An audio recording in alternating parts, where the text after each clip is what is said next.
Hello बच्चों, आप सभी को मेरे चैनल पर स्वागत है। आज हम कक्षा 6 हिंदी वसंत भाग 1 के पाठ नंबर 6 पार नज़र के प्रश्नोत्तर करेंगे। चैनल पर पहली बार आए हैं तो चैनल को सब्सक्राइब ज़रूर करें। कहानी से में दिए गए प्रश्नोत्तर करेंगे।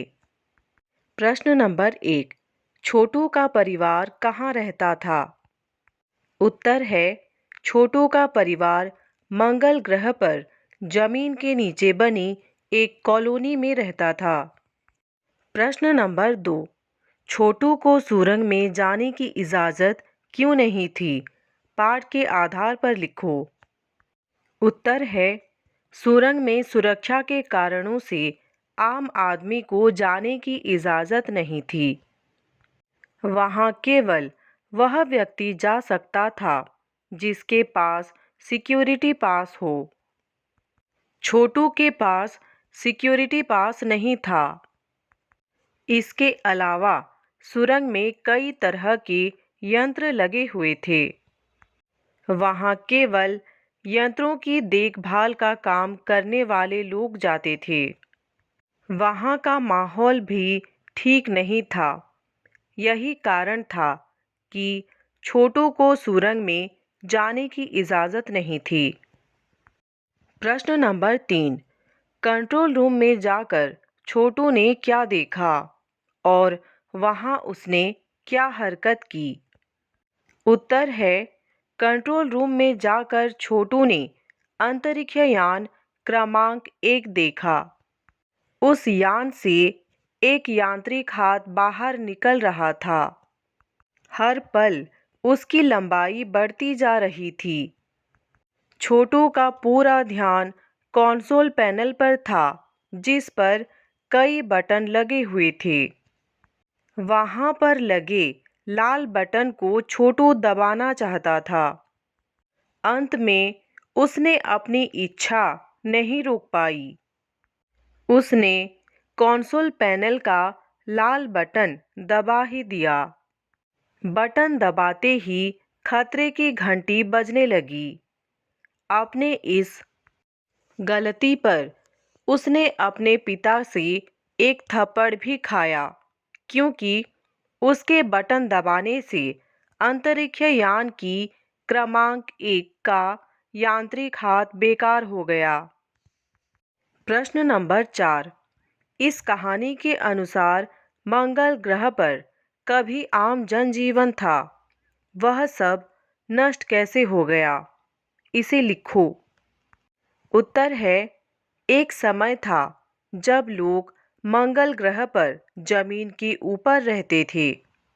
वे पूर्वज बगैर किसी तरह के यंत्रों की मदद के बिना किसी खास किस्म के पोशाक पहनकर रहते थे। लेकिन धीरे धीरे वातावरण में परिवर्तन आने लगा। इससे धरती पर रहने वाले कई प्रकार के जीव धीरे धीरे एक के बाद एक मरने लगे। इस परिवर्तन का कारण सूर्य में आया हुआ परिवर्तन था। सूर्य में परिवर्तन होते ही प्राकृतिक संतुलन बिगड़ गया। इसी कारण आम जनजीवन धीरे धीरे नष्ट हो गया। प्रश्न नंबर 5, कहानी में अंतरिक्ष यान को किसने भेजा था और क्यों? उत्तर है, इस कहानी में अंतरिक्ष यान को पृथ्वी की एक अंतरिक्ष वैज्ञानिक संस्था नासा ने भेजा था, जिसका पूरा नाम national aeronautics and space administration है। इस यान का नाम वाइकिंग था। पृथ्वी के वैज्ञानिक मंगल ग्रह की मिट्टी का अध्ययन करने के लिए बड़े उत्सुक थे। उन्हें इस अध्ययन से यह पता लगाने की उम्मीद थी कि पृथ्वी की तरह मंगल ग्रह पर भी जीवों का अस्तित्व है या नहीं। इसी उद्देश्य से नासा ने अंतरिक्ष यान भेजा था। प्रश्न नंबर 6, नंबर 1, नंबर 2 और नंबर 3 अजनबी से निपटने के कौन से तरीके सुझाते हैं और क्यों? उत्तर है नंबर 1 का कहना था कि इस अजनबी यान में केवल यंत्र हैं। हम इनको स्पेस में ख़त्म करने की क्षमता रखते हैं, मगर इससे फिर कोई जानकारी हासिल नहीं होगी। इस यंत्र को ज़मीन पर उतरने को मजबूर करने के लिए यंत्र हमारे पास नहीं है। यदि वह खुद ब खुद ज़मीन पर उतर जाए तो हम इसे बेकार करने की क्षमता रखते हैं। नंबर 2 वैज्ञानिक थे। उन्होंने उन यंत्रों को बेकार न करने का सुझाव दिया। उनका विचार था कि उन्हें बेकार कर देने से दूसरे ग्रह के लोग हमारे बारे में जान जाएंगे। जिन लोगों ने यह अंतरिक्ष यान भेजे हैं वे भविष्य में इनसे भी बढ़िया अंतरिक्ष यान यहाँ भेजेंगे। इसलिए हमें उनका अवलोकन करते रहना चाहिए। नंबर 2 ने अध्यक्ष महोदय से प्रार्थना की कि हमारे यहाँ ऐसा प्रबंध किया जाए जिससे अन्य ग्रह वालों को यह लगे कि यहाँ पर कोई ऐसी चीज़ नहीं है जिससे उन्हें लाभ हो। नंबर 3 अध्यक्ष थे और उनका दायित्व सामाजिक व्यवस्थाओं की देखभाल करना था। नंबर 3 की राय थी कि जहाँ तक हो सके हमें अस्तित्व को छुपाए ही रखना चाहिए, क्योंकि हो सकता है जिन लोगों ने यह अंतरिक्ष यान भेजें भविष्य में वो फिर से भेजेंगे। हमें यहाँ कुछ इस तरह के प्रबंध करना चाहिए जिससे इन यंत्रों को गलतफहमी हो जाए कि इस ज़मीन पर कोई भी चीज़ इतनी महत्वपूर्ण नहीं है जिससे वे लाभ उठा सकें। कहानी से आगे में दिए गए प्रश्नोत्तर करेंगे। प्रश्न नंबर 1 क में है दिलीप एम साल्वी, ख में है जयंत विष्णु नार्लिकर, ग में है आइजक एसिमोव, घ में है आर्थर क्लार्क। ऊपर दिए गए लेखकों की अंतरिक्ष संबंधी कहानियाँ इकट्ठी करके पढ़ो और एक दूसरे को सुनाओ। इन कहानियों में कल्पना क्या है और सच क्या है, इसे समझने की कोशिश करो। कुछ ऐसी कहानियाँ छांट कर निकालो जो आगे चलकर सच साबित हुई हैं। उत्तर: छात्र ऊपर लिखे लेखकों की अंतरिक्ष संबंधी कहानियाँ विद्यालय के पुस्तकालय से लेकर पढ़ने का प्रयास करें और यह जानने की कोशिश करें कि उसमें कितनी सच्चाई है।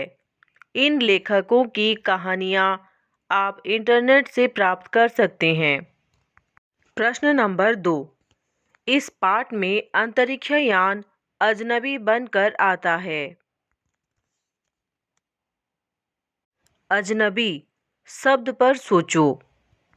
इंसान भी कई बार अजनबी माना जाता है और कोई जगह या शहर भी। क्या तुम्हारी मुलाकात ऐसे किसी अजनबी से हुई है? नए स्कूल का पहला अनुभव कैसा था? क्या उसे भी अजनबी कहोगे? अगर हाँ, तो अजनबीपन दूर कैसे हुआ? इस पर सोचकर कुछ लिखो। उत्तर है हाँ, नए विद्यालय में हमारी मुलाकात ऐसे व्यक्ति से हुई है जिसे मैं नहीं जानता। फिर बातचीत करके हमने एक दूसरे के विषय में जाना, समझा और हमारा अजनबीपन खत्म हो गया। नए विद्यालय का पहला अनुभव बहुत अच्छा था। मैं किसी भी छात्र या अध्यापक से परिचित नहीं था। मैंने अपने ही आयु के एक लड़के से बातचीत करके इस अजनबीपन को दूर किया। फिर बाद में पता चला कि वह लड़का भी मेरी कक्षा का छात्र था। तब हम मित्र बन गए। तब उस मित्र ने कक्षा के छात्रों से भी मेरा परिचय करा दिया और मेरा अजनबीपन दूर हो गया। इस प्रकार जब धीरे धीरे हम रोज एक दूसरे से मिलने लगते हैं और उनके करीब जाते हैं तो उनसे हमारी पहचान होने लगती है, हमारा परिचय बढ़ता है और फिर कुछ अनजाना नहीं लगता है। अनुमान और कल्पना में दिए गए प्रश्नोत्तर करेंगे। प्रश्न नंबर 1। यह कहानी जमीन के अंदर की जिंदगी का पता देती है। जमीन के ऊपर मंगल ग्रह पर सब कुछ कैसा होगा, इसकी कल्पना करो और लिखो। उत्तर है, जमीन के ऊपर मंगल ग्रह पर भी जनजीवन सामान्य नहीं होगा। न तो पेड़ पौधा होगा, न कोई नाला। मंगल ग्रह पर जिधर भी देखें उधर ही पठारी भूमि, रेगिस्तान और मिट्टी के पहाड़ होंगे। वहाँ किसी प्रकार का जीवन नहीं होगा। प्राणवायु की कमी होगी, सर्दी बहुत अधिक होगी। पानी की भी किल्लत होने की संभावना है। इस कारण यंत्रों की सहायता से ही जीना संभव हो पाता होगा। जिस प्रकार जमीन के अंदर मनुष्य विभिन्न यंत्रों के सहारे रहता है, उसी प्रकार उसे वहां रहने के लिए विभिन्न यंत्रों की सहायता लेनी पड़ेगी, क्योंकि मंगल ग्रह पर सूर्य की ऊर्जा शक्ति न होने के कारण प्राकृतिक संतुलन नहीं होगा। वहां सामान्य आदमी नहीं रह सकता है। प्रश्न नंबर 2। मान लो कि तुम छोटू हो और यह कहानी किसी को सुना रहे हो, तो कैसे सुनाओगे? सोचो और मैं शैली में यह कहानी सुनाओ। उत्तर है, मेरा घर जमीन के नीचे बनी कॉलोनी में है। मैं जमीन के ऊपर देखना चाहता था। एक बार अपने पापा का सिक्योरिटी पास लेकर चुपके से रास्ते से जाना चाहता था। पापा उसी रास्ते से प्रतिदिन काम करने जाया करते थे। सुरंग में बने खांचे में मैंने काट डाला और दरवाजा बंद हो गया। यंत्र में कुछ संदेहास्पद हरकत हुई और एक दूसरे यंत्र ने मेरी तस्वीर खींच ली। तभी सिक्योरिटी गार्ड आ गए और मुझे पकड़कर वापस मेरे घर छोड़ दिया। फिर पापा ने बताया कि मंगल ग्रह पर कभी जमीन जैसा ही जीवन था, लेकिन सूर्य में आए परिवर्तन के कारण प्राकृतिक संतुलन बिगड़ गया। जीव मरने लगे। ठंड इतनी बढ़ गई कि आम लोगों का वहां रहना मुश्किल हो गया। तब यंत्रों की सहायता से जमीन के नीचे घर बनाए गए।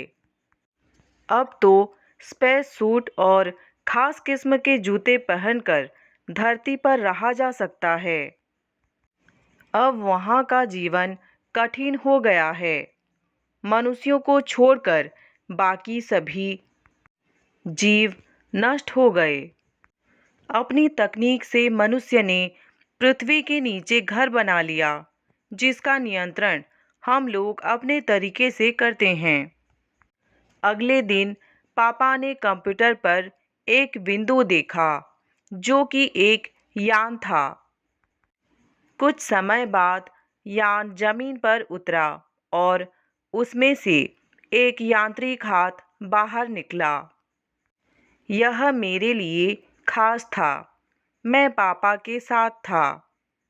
सभी इस दृश्य को कंप्यूटर पर देख रहे थे। मेरा ध्यान कंसोल पैनल पर लगे बटन पर था। मैंने एक बटन दबा दिया। अचानक यान के यांत्रिक हाथ ने काम करना बंद कर दिया। पापा ने मुझे थप्पड़ मारा और उस बटन को पहले जैसा ही कर दिया। वैज्ञानिकों ने पृथ्वी से भेजे इस यान का रिमोट से हाथ ठीक कर दिया। अब वह जमीन की मिट्टी खोद रहा था। इस मिट्टी से पृथ्वी के लोग अध्ययन करके यह जानना चाहते थे कि मंगल ग्रह पर जीवन सृष्टि है या नहीं। भाषा की बात में दिए गए प्रश्नोत्तर करेंगे।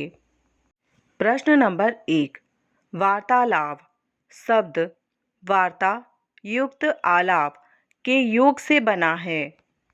यहाँ वार्ता के अंत का आ और आलाप के आरंभ का आ मिलने से जो परिवर्तन हुआ है उसे संधि कहते हैं। नीचे लिखे कुछ शब्दों में किन शब्दों की संधि है? शिष्टाचार, श्रद्धांजलि, दिनांक, उत्तरांचल, सूर्यास्त और अल्पाहार। उत्तर है शिष्टाचार। शिष्ट युक्त आचार। श्रद्धांजलि का होगा श्रद्धा युक्त अंजलि। दिनांक का होगा दिन युक्त अंक। उत्तरांचल का होगा उत्तर युक्त अंचल। सूर्यास्त का होगा सूर्य युक्त अस्त। अल्पाहार का होगा अल्प युक्त आहार। प्रश्न नंबर 2, कार्ड उठाते ही दरवाज़ा बंद हुआ। यह बात हम इस तरीके से भी कह सकते हैं, जैसे ही कार्ड उठाया दरवाज़ा बंद हो गया। ध्यान दो कि दोनों वाक्यों में क्या अंतर है। ऐसे वाक्यों के 3 जोड़े तुम स्वयं सोचकर लिखो। उत्तर है क में लिखेंगे शिक्षक के आते ही शोर बंद हो गया। जैसे ही शिक्षक आए शोर बंद हो गया। ख में लिखेंगे चोर के जाते ही पुलिस आई। जैसे ही चोर गया पुलिस आ गई। ग में लिखेंगे घर पहुंचते ही बिजली चली गई। जैसे ही घर पहुंचा बिजली चली गई। प्रश्न नंबर 3, छोटू ने चारों तरफ नजर दौड़ाई। छोटू ने चारों तरफ देखा। उपर्युक्त वाक्यों में समानता होते हुए भी अंतर है। मुहावरे वाक्यों को विशिष्ट अर्थ देते हैं। ऐसा ही मुहावरा पहली पंक्ति में दिखाई देता है। नीचे दिए गए वाक्यांशों में नज़र के साथ अलग अलग क्रियाओं का प्रयोग हुआ है, जिनसे मुहावरे बने हैं। इनके प्रयोग से वाक्य बनाओ। नज़र पड़ना, नज़र आना, नज़र रखना, नज़रें नीची होना। उत्तर है क में है नज़र पड़ना। मेले में अचानक मेरी नज़र मोहन पर पड़ी। ख में है नज़र आना। मेरी आँखों से आजकल कम नज़र आता है। ग में है नज़र रखना। परीक्षा हॉल में हर विद्यार्थी पर शिक्षक को नज़र रखनी पड़ती है। घ में है नज़रें नीची होना। बेटे की करतूत से माता पिता की नज़रें नीची हो गई। प्रश्न नंबर 4, नीचे एक ही शब्द के 2 रूप दिए गए हैं। एक संज्ञा है और दूसरा विशेषण है। वाक्य बनाकर समझो और बताओ कि इनमें से कौन से शब्द संज्ञा है और कौन से विशेषण। आकर्षक, आकर्षण। प्रभाव, प्रभावशाली। प्रेरणा, प्रेरक।